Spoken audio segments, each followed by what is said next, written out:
ya sebentar. Nah, Pak Dokter ini ada di Jogja, tapi sebentar Pontianak katanya ya. Nah, beliau ahli lah ya produk-produknya karena dokter ya, udah tidak diragukan lagi gitu ya.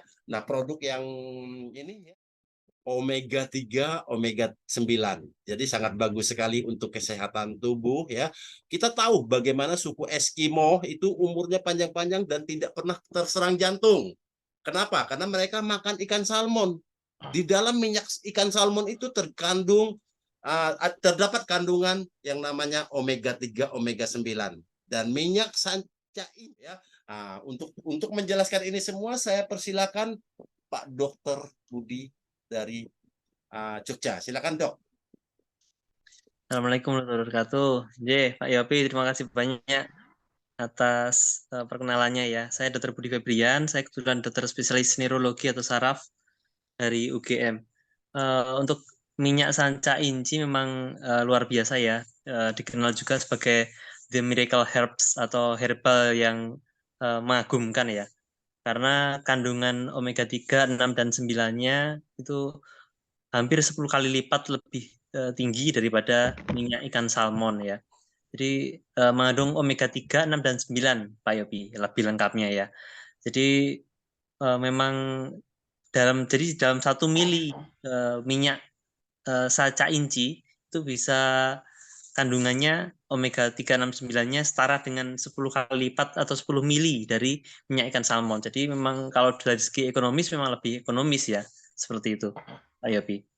Kalau untuk manfaatnya sendiri, betul sekali yang disampaikan bahwa uh, kita memerlukan kolesterol yang baik ya. Jadi minyak sanca inci itu bisa meningkatkan kolesterol baik, kemudian menurunkan kolesterol jahat dari dalam tubuh. Kemudian kalau misalkan kolesterol baiknya banyak, nah otomatis uh, kesehatan pembuluh darah itu akan terjaga ya. Jadi dia bisa menurunkan kolesterol yang jahat, kemudian pembuluh darahnya menjadi baik lagi, bersih lagi, elastis, kemudian sehingga bisa membantu untuk yang sakit jantung ya. Kemudian untuk yang Parkinson atau yang pikun itu juga membantu juga. Jadi yang mengalami gangguan gerak atau Parkinson, kemudian Alzheimer itu juga bisa membantu. Bahkan untuk anak-anak ya, karena rasanya juga rasa kayak minyak kacang ya. Jadi rasa kacang. Jadi kalau misalkan langsung diteteskan di anak, untuk anak juga bagus ya, untuk meningkatkan kecerdasan anak. Seperti itu, Pak Yobi. Luar biasa, luar biasa. Jadi sangat bakalan booming ini ya. Karena kita punya hak paten untuk mendistribusikan sanca inci ini ya Dok ya. Jadi akan menyerap omset yang sangat luar biasa sekali ya. Ini menjadi primadona saya ya. Jadi saya langsung pakai sendiri ini. Dokter Budi boleh bertanya ya. Jadi ada yang mitra bertanya, apakah minyak saca ici ada hubungannya dengan regenerasi sel ya? Atau mungkin yang sekarang sedang tren itu namanya stem cell ya dok ya? Itu bagaimana ya dok korelasinya? Apakah ada hubungannya nggak ya dok? Makasih dokter. Ya, terima kasih banyak Pak Michael. Kalau untuk regenerasi sel sangat baik ya, karena Oh, dengan kolesterol yang alhamdulillah. baik itu dia akan bisa membantu untuk regenerasi sel. Eh, tapi kalau untuk stem cell berbeda ya. Jadi maksudnya cara kerjanya berbeda. Kalau stem cell kan dia harus mengambil dari sel pluripoten atau intinya sel awal dari kehidupan manusia, misalkan dari jaringan umbilikus atau tali pusar bayi seperti itu, Pak Michael. Ya, Jadi iya memang tali pusar prinsip betul. kerjanya yang berbeda. Jadi eh, Allah menciptakan penyakit, tapi juga menciptakan obatnya. Maka dari itu eh, obatnya ya apa ya dari herbal, dari tumbuhan, dari hewan seperti itu. Jadi sudah ada diciptakan juga oleh Allah seperti itu. Tuhan Yang Maha Kuasa ya. Jadi eh, apalagi kalau misalkan yang tumbuh-tumbuhan, kalau misalkan biji ini ternyata biji itu mengandung banyak protein ya. Jadi itu sangat baik sekali. Kemudian kalau dari minyak sanca inci ini memang baru ya, memang baru booming, baru-baru terkenal, baru dikenal juga banyak penelitiannya baru juga memang di dunia medis atau kedokteran.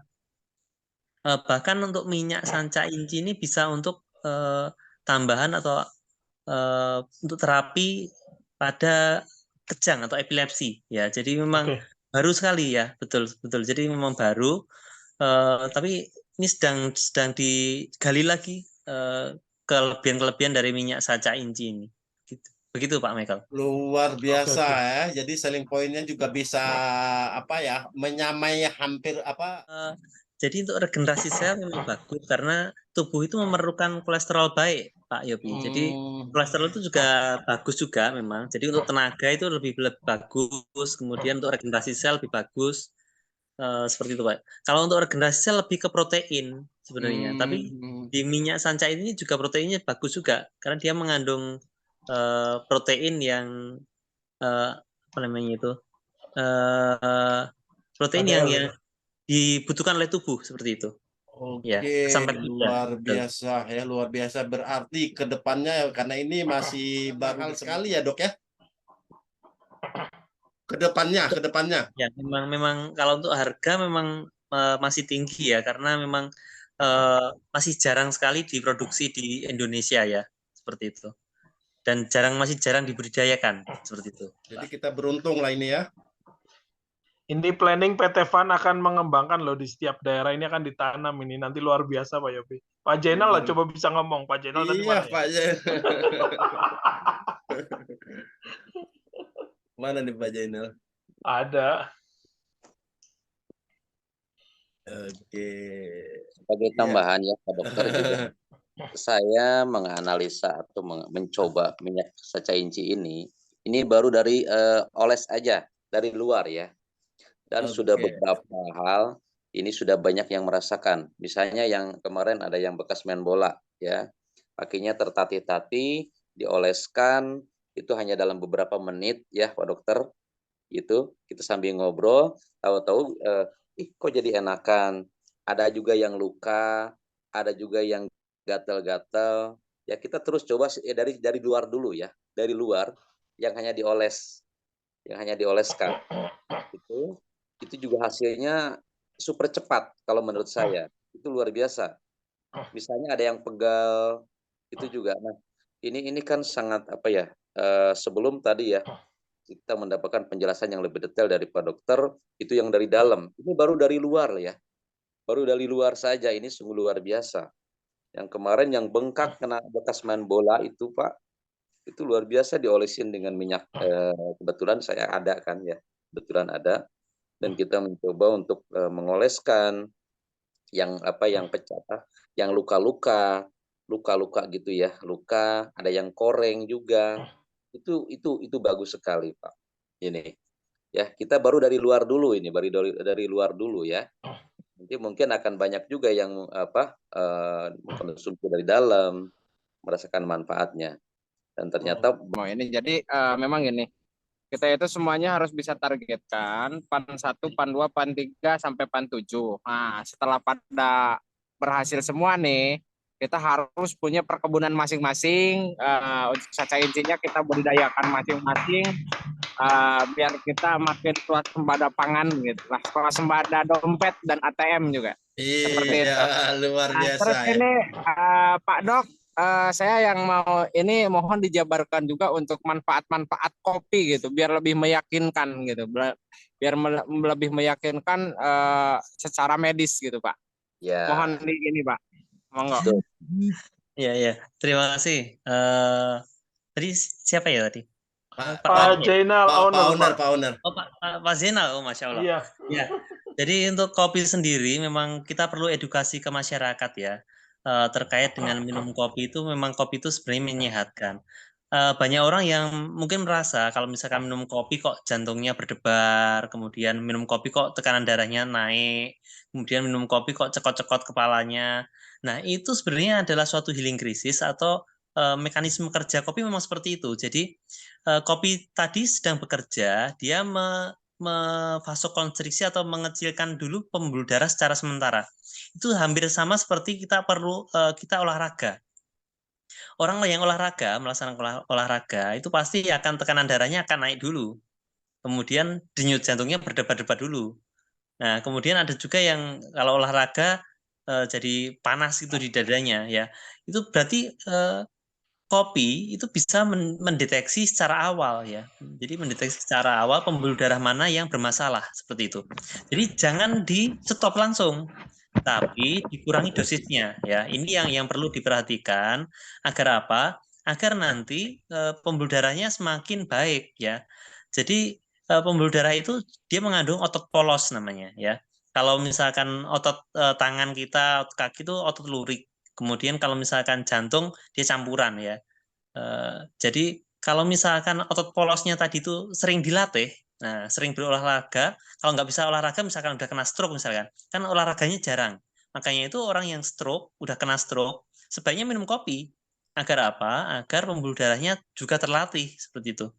Jadi memang harus dirutinkan lagi minum kopi. Kalau misalkan ada yang sakit lambung, nah minum kopinya bisa minum kopi, tapi dosisnya kecil aja dulu. Misalkan 1 sendok teh ditiriskan, jadi diratakan itu. Udah, yang penting minum dulu, rasakan dulu apakah ada pengaruhnya gitu di lambung. Kalau misalkan aman, lanjutkan, tingkatkan seperti itu ya. Jadi bertahap. Jadi jangan langsung banyak, jangan langsung 1 saset. Kalau misalkan nggak mau kambuh ya. Jadi beberapa orang juga, bahkan om saya sendiri itu baru keluar dari rumah sakit karena sakit lambung. Jadi dirawat karena minum kopi saset yang campuran ya, ada krimor, ada gula dan macam-macam itu. Nah itu memang nggak bagus. Jadi itu malah merusak lambung ya. Jadi memang itu yang tidak baik untuk kesehatan. Maka dari itu, alhamdulillah setelah keluar dari rumah sakit, terus saya sampaikan karena om saya masih perokok ya, jadi perokok berat. Jadi saya sampaikan agar mengganti kopinya dengan kopi enak seperti itu. Nah, alhamdulillah dia langsung nyoba 1 saset. Langsung nyoba 1 saset itu saja alhamdulillah langsung tidak masalah gitu. Jadi lambungnya aman gitu. Jadi padahal beliau baru pulang dari rumah sakit karena dirawat karena gastritis atau tungkak lambung seperti itu. Jadi ini sangat bagus sekali ya karena kemurnian kopinya, kemudian takarannya juga pas. Jadi memang untuk awam itu saya sendiri tidak jarang, ini jarang-jarang minum kopi, tapi setelah minum kopi enak jadi merasa bahwa ini memang diperlukan untuk tubuh, untuk pembuluh darah saya agar lebih sehat. Seperti itu, Pak. Yes,